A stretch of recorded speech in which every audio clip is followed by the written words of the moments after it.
छाया, मैं कुछ दिनों के लिए दूसरे शहर जा रहा हूँ। आकाश, कुछ दिन पहले तो हम यहाँ शिफ्ट हुए हैं और तुम फिर ऐसे अकेले छोड़कर काम से जा रहे हो। अरे तो नया शहर है, घूम आया करना, और मैं कॉल करता रहूंगा। ठीक है, मैं रोकूंगी तो रुकोगे थोड़ी। तुम फिर शुरू मत हो छाया, ये मेरा काम है। ठीक है, मैं अपना सामान लगा देती हूँ, बस अपना ख्याल रखना। आकाश अगली सुबह दूसरे शहर के लिए निकल गया। अपना काम खत्म करके जब वो लौटने लगा, अचानक मौसम खराब हो गया और बारिश की वजह से रास्ता बंद हो चुका था। आकाश को मजबूरन फिर से एक दिन वहां रुकना पड़ा।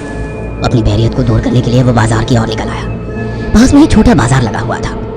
आकाश आधा बाजार घूम चुका था, तभी वहीं उसे एक काफी बुजुर्ग आदमी निराश बैठा दिखा। उसके पास दो छोटी छोटी मूर्ति और एक थोड़ी बड़ी मूर्ति थी, जिस पर काफी अच्छी कारीगरी की हुई थी। बाबा, आप क्यों परेशान हो? कुछ नहीं बाबूजी, बस सुबह से कुछ भी नहीं बिका। अरे बाबा, आप परेशान ना हो। ये मूर्ति कितने की है? एक काम कीजिए, ये 2000 रुपए है, ये मुझे दे दीजिए।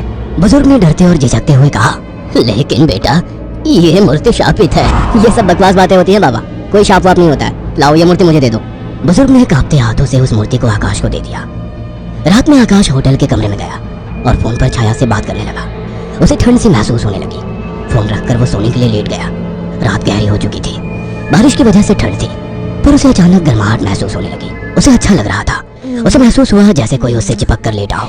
मीठी सी खुशबू, रेशमी बाल, दूसरे जिस्म की गर्मी, मानो छाया ही उसके पास हो।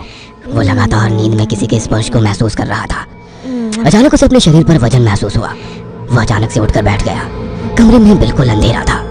उस रूम की लाइट ऑन की तो देखा कमरा खाली था, कोई नहीं था।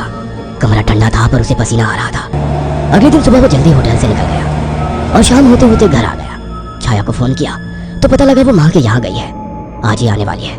उसके पास डुप्लीकेट चाबी थी। उसने गेट खोला और अंदर गया। थोड़ी देर बैठने के बाद नहाने चला गया। उसे बाथरूम में जाने के बाद ऐसा लगा बाहर कोई है। वो जैसे ही निकला उसको कोई नजर नहीं आया। वो ऊपर गया और उसे एक परछाई नजर आई। कौन है? छाया, मजाक मत करो, मुझे ऐसा मजाक पसंद नहीं है। तभी दरवाजे की डोरबेल बजी। जाकर देखा तो छाया थी। आकाश उसे देखते ही खुश हुआ और उसे गले लगा लिया। तुम सही वक्त पर आ गई, मुझे लगा कोई ऊपर है। ऊपर कौन है? मेरी कोई सौतन ले आए हो क्या?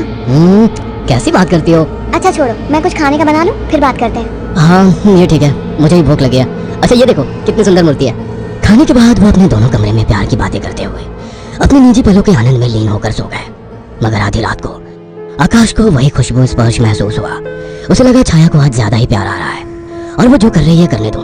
छाया इस बार काफी उत्तेजित लग रही थी। आकाश को भी आनंद आ रहा था। अंधेरे में छाया ने आकाश के सारे कपड़े उतार दिए और पागलों की तरह उसके जिस्म को चूमने लगी। आकाश भी पूरी तरह से उत्तेजित हो गया था। छाया की गरम गरम सांसें आकाश को पूरी तरह से पागल बना दे रही थी और वासना का खेल चरम सीमा तक पहुंच गया। कुछ ही पलों का वासना का वेग लंबी लंबी और गहरी सांसों के बीच शांत हो गया। सुबह आकाश ने देखा छाया जाग चुकी थी। छाया चाय लेकर आकाश के पास आ गई। उठो, चाय पी लो। वह चाय के लिए उठा तो छाया बोल उठी, ये मूर्ति लेकर कब से सोने लगे तुम? अरे ये तो साइड में रखी थी, वहाँ बिस्तर में कैसे आ गई? आ गई होगी। एनीवे, चलो तैयार हो जाओ, ऑफिस जाओगे ना? लाओ इस मूर्ति को मैं रख देती हूँ। थोड़ी देर बाद छाया कमरे में सफाई करने गई। वो काम में बिजी थी, पर उसे लगा जैसे मूर्ति उसे देख रही है। जैसे उसने मूर्ति की तरफ देखा, मूर्ति अपनी जगह जैसी थी वैसे ही रखी थी। छाया काम खत्म करके कमरे से निकलने को हुई तो अचानक मूर्ति गिर गई। छाया ने पलट के मूर्ति को उठाया। अचानक मूर्ति मुस्कुराई। छाया डर गई और मूर्ति हाथ से छूट गई। डरते डरते उसने मूर्ति को उठाया तो उसने देखा वो सामान्य थी। शैतान मूर्ति, डराती है मुझे। ये कहकर उसने मूर्ति को अलमारी में रख दिया। काम खत्म कर छाया नहाने गई और जैसे ही उसने कपड़े उतारे और पानी का नल खोला, गर्म पानी उस पर गिरा। वो चिल्ला उठी और बिना कपड़ों के बाहर निकलकर भाग आई। उसके जिस्म पर छाले हो चुके थे। उसने आकाश को फोन किया। आकाश तुरंत चला आया और उसको अस्पताल ले गया। आकाश ने ऑफिस से कुछ दिन की छुट्टी ले ली। छाया, ये सब कैसे हुआ?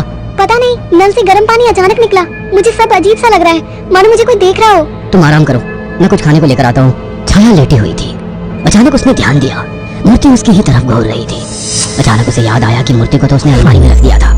अचानक वो मूर्ति हिलने लगी। छाया चीख उठी। आकाश दौड़ता हुआ आया। क्या हुआ?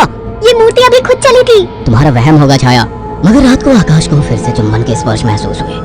वो नींद में था और चाह के आंखें नहीं खोल पा रहा था, परंतु आकाश को चुंबन के स्पर्श उत्तेजित कर रहे थे।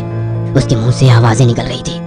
अचानक छाया की आंख खुल गई और उसने जो देखा वह हैरान रह गई। उसने देखा कि एक लड़की काली परछाई के रूप में आकाश के कपड़े खोल रही थी और वो देखते ही चिल्लाने लगी, आकाश, वो काली परछाई! अचानक कमरे के शीशे में चटक सी आवाज आई और शीशा टूट गया। आकाश उठकर बैठ गया। ये शीशा कैसे टूटा और तुम चिल्लाई क्यों? आकाश, वो कोई काली आत्मा थी। मैंने अभी देखा, वो तुम्हारे साथ संबंध बना रही थी। क्या तुम्हें बिल्कुल पता नहीं लगा? कौन? क्या कह रही हो? मुझे महसूस तो हुआ पर मुझे लगा तुम हो। पागल हो क्या? ऐसी हालत में मैं संबंध बनाने की सोचूंगी? आकाश वो एक काली परछाई थी, पर वो एक लड़की थी। तभी मुझे कल रात को जब ये सब महसूस हुआ तो मुझे कुछ अजीब सा लगा था। मुझे ऐसा होटल में महसूस हुआ कि जैसे मेरे पास कोई तो है। और अगले दिन मैं घर आ गया था। तब से जब भी सोता हूँ ऐसा कुछ होता है। मुझे लगता था कि तुम हो। तभी अचानक दोनों का ध्यान मूर्ति पर गया। आकाश ने तुरंत उस मूर्ति को बाहर फेंक दिया। कुछ दिन बाद छाया पानी पीने के लिए उठी। अचानक उसकी नजर फिर से ड्रेसिंग टेबल पर रखी मूर्ति पर पड़ी। अचानक उस मूर्ति ने काली परछाई का मुंह धारण कर लिया। छाया अचानक बेहोश हो गई। कुछ देर बाद उसकी आंखें खुली तो उसे सब सपने जैसा लग रहा था। अचानक वो किचन में चली गई। तभी वहाँ आकाश आ गया।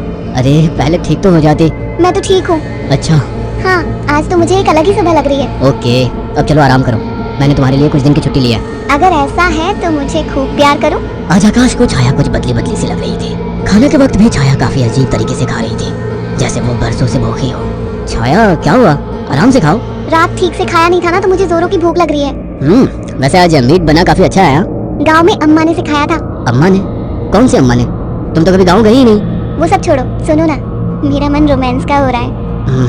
तुम्हें लगता है ये सही वक्त है? प्यार करने का कोई वक्त नहीं होता। अचानक छाया आकाश से जाकर लिपट गई। उसके जिस्म को चूमने लगी। आकाश ने देखा छाया ने आज साड़ी भी अलग तरीके से बांधी थी। दोनों के बीच संभोग क्रिया होने लगी। दोनों काफी उत्तेजित थे। अचानक आकाश को फिर से छाया में वही खुशबू और स्पर्श महसूस हुआ। छाया आकाश को छोड़ने का नाम तक नहीं ले रही थी। आकाश को महसूस हुआ ये छाया नहीं है। आकाश ने एक झटके से छाया को धक्का दे दिया। रुक क्यों गए? प्यार करो मुझे, रुक क्यों गए?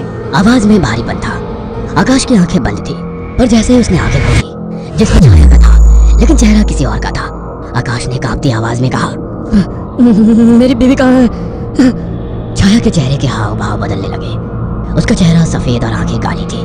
वह गुस्से में बोली, मुझे पसंद नहीं थी वो, मार डाला उसे। अचानक वो एक परछाई में बदल गई। उसने अपने लंबे और पहने दांत आकाश के बदन में डाल दिए। आकाश एक दिल दहला देने वाली चीख के साथ शांत पड़ गया। कुछ दिनों बाद जब घर से बदबू आने लगी तो पड़ोसियों ने पुलिस को बुलाया तो देखा दोनों की लाश बहुत बुरी तरह से कटी पड़ी है और सड़नी शुरू हो चुकी थी। पुलिस को लाशों के पास से वो मूर्ति मिली थी। अगर आपको